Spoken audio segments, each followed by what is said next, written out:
ওয়ালাইকুম আসসালাম। কেমন আছো তোমরা? আলহামদুলিল্লাহ, আমরা ভালো আছি। আমরা আপনার কাছে নবীদের গল্প শুনতে চাই। মাশাআল্লাহ, অনেক ভালো। মুসলিমদের জন্য নবীদের গল্প অনেক দরকার। আজকে আমরা নবী ইউনুস আলাইহি ওয়াসাল্লামের গল্প শুনবো। তোমরা শুনবে তো? হ্যাঁ, চলো তাহলে শুরু করি। বিসমিল্লাহ।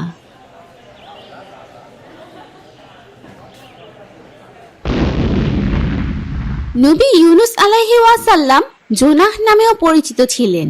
তাকে ধন্যুন নামেও ডাকা হতো। নিনিভে শহরে 1,00,000-এরও বেশি মানুষ থাকত। তারা মূর্তি পুজো করত এবং আল্লাহকে অবিশ্বাস করত। তারা বেহায়া জীবনযাপন করত।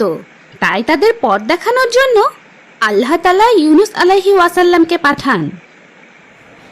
তিনি তাদেরকে একমাত্র আল্লাহ তাআলার ইবাদত করতে শেখাচ্ছিলেন। কিন্তু লোকেরা তার উপদেশ পছন্দ করেনি, কারণ তারা নিজেদের মতো ইবাদত করত।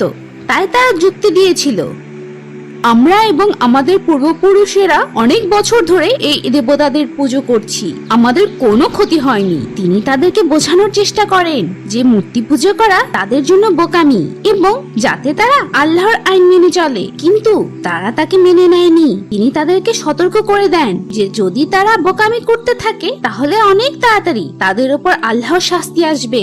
কিন্তু তারা খুব খারাপ লোক ছিল। তারা নবী ইউনুস আলাইহি ওয়াসাল্লামকে বলে, আমরা তোমার হুমকিতে ভয় পাই না। তারা তাকে আরো বলে, শাস্তি আসতে দিন।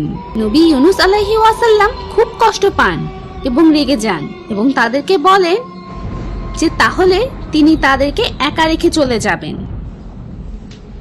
ইউনুস আলাইহি ওয়াসাল্লাম তাদের উপর খুব রেগে গিয়েছিলেন এবং তিনি তার মানুষদের উপর আশা হারিয়ে ফেলেছিলেন। তিনি ভেবেছিলেন তার লোকেদের উপর যে কোনো সময় আল্লাহর শাস্তি আসবে।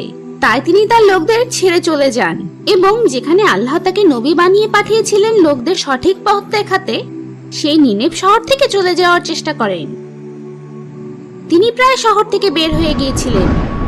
ঠিক তখনই আকাশের রং পাল্টে যায়, যেন আকাশে আগুন লেগে গেছে। তারা এটি দেখে ভয় পেতে শুরু করে। তারা আদ ও সামুদ গোত্র এবং নূহ আলাইহি ওয়াসাল্লামের গল্পের কথা মনে করে। আদ ও সামুদ গোত্রের গল্প কি ছিল? কেউ কি আমাকে এই কাহিনী বলতে পারবে? আমি বলতে পারবো। আদ জাতির গল্প হলো হযরত হুদ আলাইহি ওয়াসাল্লামের গল্পটি।